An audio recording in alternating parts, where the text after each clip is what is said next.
Good morning, Periscope. Just showing my loot again from yesterday's orders for eBay. Again, it's a good way to double your money. Good morning. Happy Monday, everybody. This is my loot from yesterday. It's not as many bags as last Monday, but this is my orders from just yesterday. Good morning, people. Happy Monday.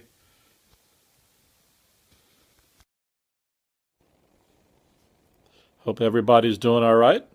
So if anybody followed my woes from yesterday from my flea market adventures, I was still making money at the same time, despite all the nonsense I went through. And it's an easy way to double your money. Again, today we got maybe 3 smaller bags. Those might have $10 or $20 stuff in it. This has like $100 in it.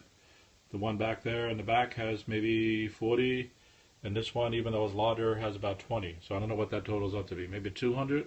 There's 120, 40, yeah, about 200, or maybe just a smidgen over. So, and it's a good way if you have merchandise already.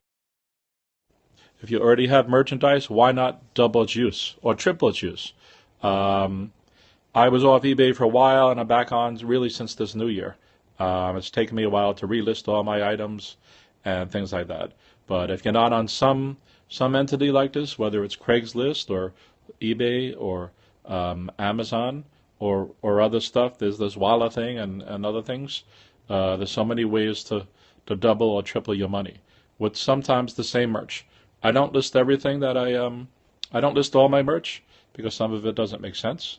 Again, hello everybody. Happy Monday. This is EnvyThisStuff. You can reach me at EnvyThisStuff@gmail.com. This is my loot from yesterday. Right? This is not from the week. This is not from Saturday. This is only from Sunday.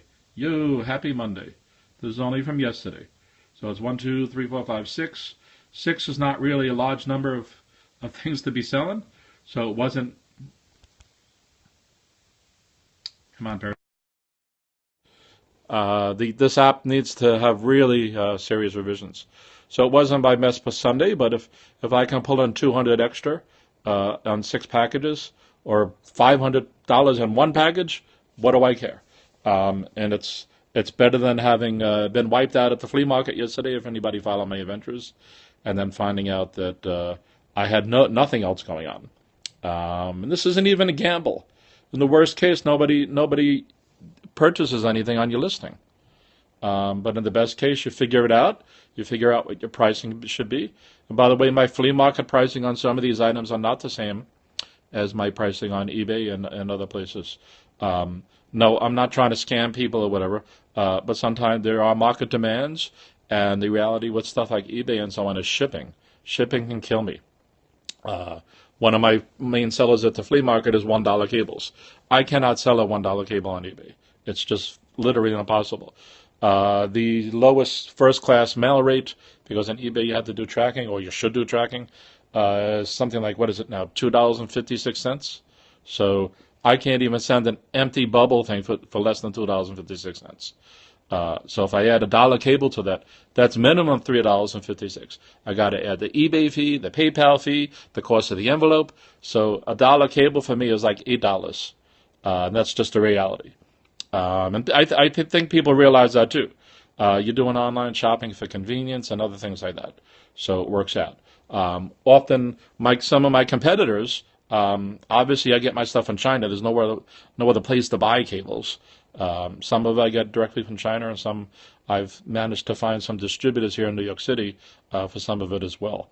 And but my competitors on eBay are some of the factories themselves, and they get subsidized on the shipping, so they can send a package to the U.S. for 99 cents, which includes a cable. So be it. That's a deal for some people. In some cases, you're going to get crap, in some places you're not. Some places it's going to be the same cable I'm selling.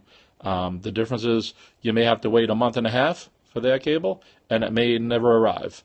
At least here, there's a way to figure out and get your money back. If you look at me on eBay, I'm EnvyThisStuff as well. I'm a top-rated seller and a power seller. So I'm a good vendor. At least I think I am, both at the flea markets and on things like eBay. I'm not on Amazon because, as I said, I had stopped online stuff for a while. I have a long story. I gotten sick and other things. One day I might tell the whole story, but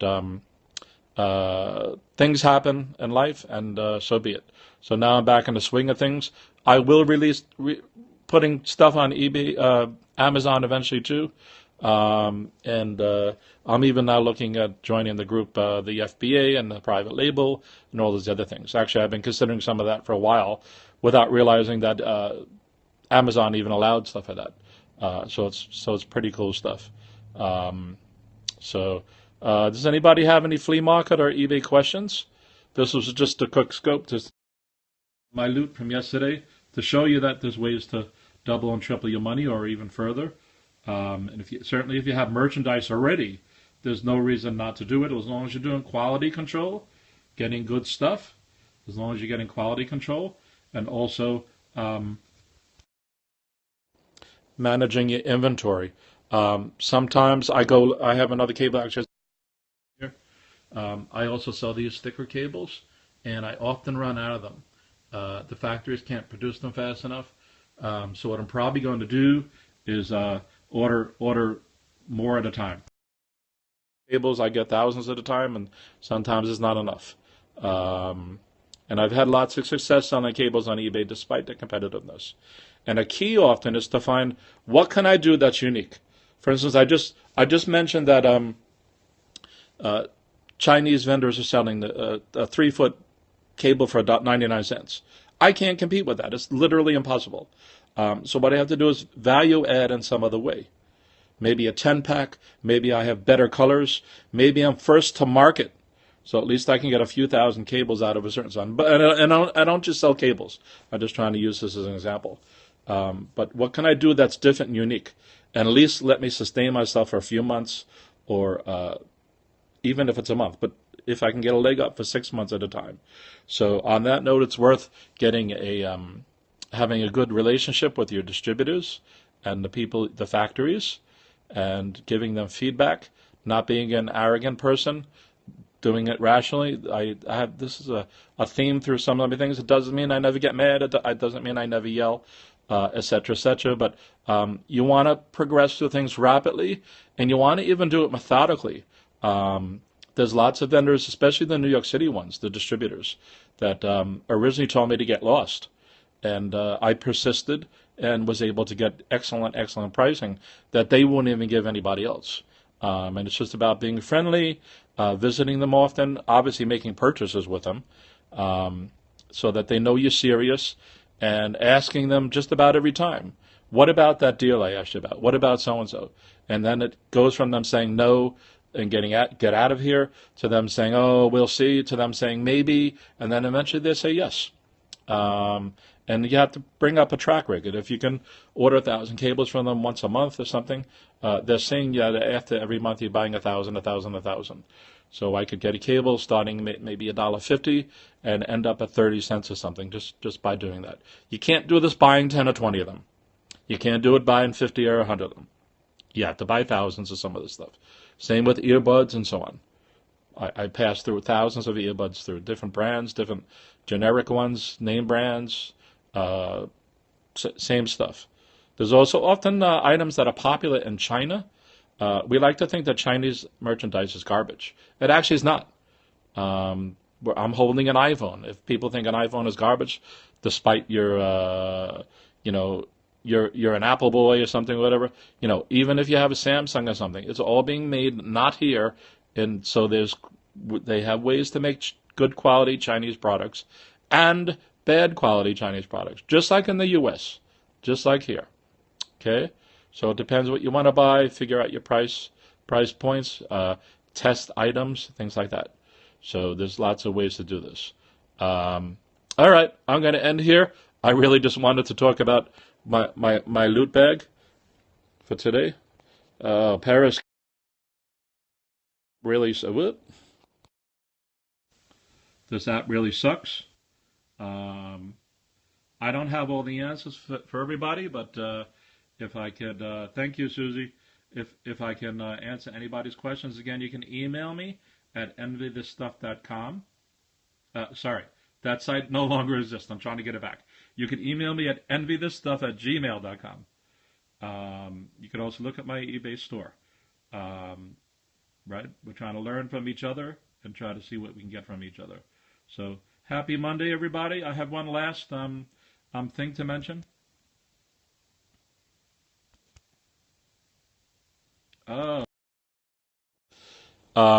It's the so-called beginning of the week. How about decide today one thing that you want to get, that you've been procrastinating about and not getting done. For instance, I have one thing right here, which is all my tax papers. I actually don't have all my documents yet, but that I don't have all of them as a way to procrastinate to not do it. So it's going to take me at least all day today to figure out the year-end stuff, and I'm gonna stick with it because it has to be done, and it just makes sense. And why not? You know what? It's a rainy day. I'm exhausted from the weekend, so it's a good time to do that. So everybody, anybody listening to it, pick one thing, not 5 things, not 10 things, not one thing to do today, and get it done. At least start it. Okay? All right, people. Peace out. Everybody have a great day.